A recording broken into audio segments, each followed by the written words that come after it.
안녕하십니까. 세상 읽어주는 남자 이상훈입니다. 오늘은 하웨이 얘기 좀 하겠습니다. 미국과 중국 간의 관계가 심상치 않습니다. 이 바이러스 사태가 미국에서는 여전히 심각하고 이게 트럼프의 재선 가도에 재를 제대로 뿌리면서 미국은 중국에 대한 압박을 또다시 강화하고 있습니다.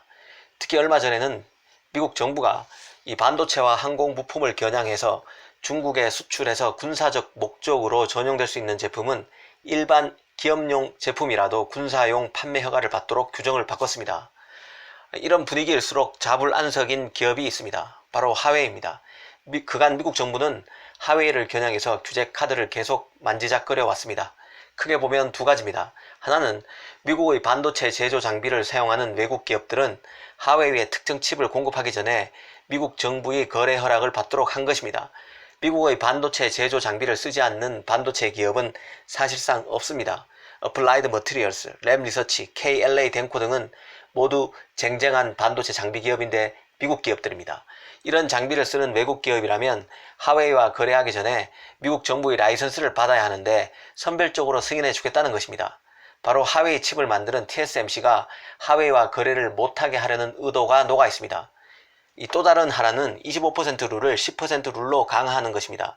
25% 룰은 외국 기업이라 할지라도 그 기업이 만든 제품에 미국 원천 기술이 25% 이상 들어갈 경우는 하웨이를 비롯해서 하웨이 계열사와 거래하려면 미국 정부의 허락을 받도록 한 조치입니다. 그런데 이 규제를 10%로 강화하겠다는 것입니다. TSMC가 만드는 상당수 하웨이 칩에는 미국 원천 기술이 10% 정도는 들어가 있을 것으로 보입니다. 만약 10% 룰이 실제 적용되면 반도체 장비 규제처럼 하웨이와 TSMC의 비즈니스 관계가 크게 타격을 받을 수밖에 없습니다. 사실 이까지는 그간의 스토리를 써머리한 수준입니다. 제가 오늘 말씀드리고 싶은 것은 미국이 아직 제가 말씀드렸던 이 두 개의 규제 같은 이런 극단의 규제 카드를 뽑지 않은 폭풍 전야와 같은 시기에 하웨이가 어떻게 대응하고 있는지 살펴볼 필요가 있으며 특정 기업을 통해서 하웨이의 대처법을 보여주기 위해서입니다. 이 하웨이의 대응은 크게 보면 세 개 기업을 키워드로 얘기를 풀어나갈 수 있을 것 같습니다. 세 개 기업은 바로 TSMC, 퀄컴, ST마이크로일렉트로닉스입니다. 이 세 개사를 두고 하웨이가 어떻게 움직이고 있는지를 보면 하웨이의 전략도 간파할 수 있다는 생각이 듭니다. 먼저 TSMC입니다. 최근 하웨이가 TSMC에게 주던 14나노 칩 물량 일부를 같은 중국 파운드리인 SMIC에 줬다는 기사가 난 적이 있습니다. 앞으로 중국 파운드리인 SMIC의 기술력이 올라오면 TSMC와 하웨이 간의 거래가 점점 줄어들 것임을 알 수 있습니다. 하지만 아직까지 하웨이는 TSMC에 절대 의존하고 있는 상태입니다.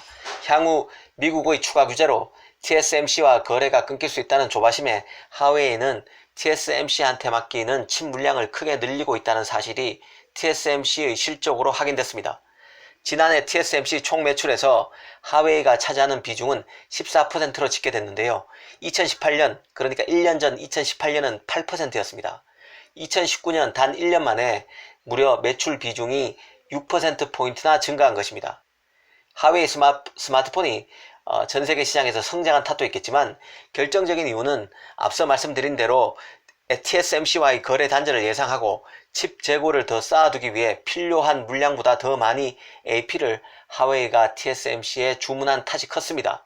이 하웨이가 TSMC를 두고서는 중국 파운드리인 SMIC 키우기와 칩 재고 쌓기를 위한 주문 밀어넣기에 나서고 있음을 알 수 있습니다. 두 번째는 퀄컴입니다. 하웨이는 그간 자신의 플래그십 모델에는 퀄컴의 스냅드래곤 칩을 써왔습니다. 아직은 자신이 만든 기린칩이 퀄컴에 못 미치기도 하고 기본적으로 기린칩과 스냅드래곤이라는 두 개의 AP칩으로 스마트폰을 꾸려나가고 있는 게 바로 하웨이입니다. 그런데 하웨이는 미국과 갈등이 심해지면서 퀄컴과의 거래도 위험해질 수 있다고 보고 이 퀄컴과 거리 두기에 나서고 있습니다. 최근에는 사실상 삼성의 엑시노스 칩을 스마트폰에 탑재할 수도 있음을 시사하기도 했습니다. 이 하웨이 퀄컴 거리두기는 사실 중국 스마트폰의 퀄컴 거리두기로 학대해서 봐도 무방합니다. 이미 시장에서는 퀄컴 AP의 중국 시장 점유율이 크게 떨어질 것이라는 관측이 나오고 있는 상태입니다. 이 하웨이도 퀄컴 스냅드래곤의 빈자리를 메울 대체제를 찾을 때까지 당분간 기린칩 탑재를 늘릴 수 있다는 생각도 듭니다. 이제 하웨이의 대응을 알 수 있는 마지막 기업은 유럽의 반도체 기업 ST 마이크로 일렉트로닉스입니다. 이 하웨이가 미국의 노골적 견제에 유럽 기업과 밀착을 강화하고 있는데 그걸 ST 마이크로를 통해서 알 수 있습니다. 니케이는 최근 하웨이가 스마트폰은 물론 자동차 부분용 반도체를 만드는 ST 마이크로와 협력을 강화하고 있다고 소개했습니다. 그 ST 마이크로는 미국 테슬라, 독일 BMW에 반도체를 공급하는 등 자동차 분야 반도체에 특히 강한 업체입니다. 사실 하웨이는 이미 그 ST 마이크로로부터 스마트폰에 들어가는 센서 칩을 공급받고 있습니다. 앞으로 이런 비즈니스 관계가 크게 더 확대될 것으로 보입니다. 특히 하웨이는 최근 자율주행 등 그 전장 분야 반도체에 공을 들이고 있는 상태인데요. 이 자동차 칩에 특히 강한 ST 마이크로가 하웨이의 구미에 딱 맞는 기업일 수 있다는 뜻입니다. 오늘은 TSMC, 퀄컴, 그리고 ST 마이크로를 통해서 하웨이 대처법에 대해서 살펴봤습니다. 감사합니다.